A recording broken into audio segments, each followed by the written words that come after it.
Los valores de la tradición gremial de los oficios se unen a las actividades desarrolladas por las empresas del sector de las instalaciones y la energía bajo un mismo paraguas.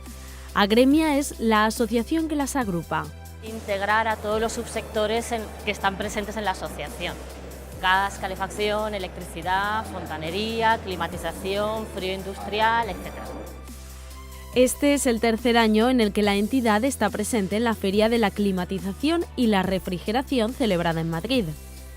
Taller TAC es el taller de técnicas aplicadas a la climatización y refrigeración, y lo que montamos son unos talleres demostrativos en los cuales, a través de píldoras formativas, hacemos demostraciones prácticas de las últimas novedades del sector: la manipulación de gases fluorados, instalaciones de repartidores de costes, telegestión, zonificación, etc.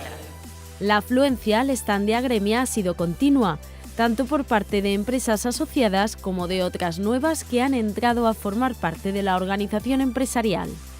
Además, hay novedades legislativas en el sector.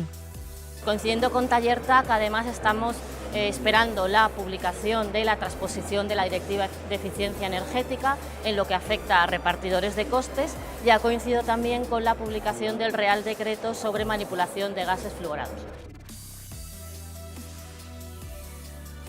Agremia ofrece formación e información a las más de 2.000 empresas que agrupa en el sector de las instalaciones y la energía.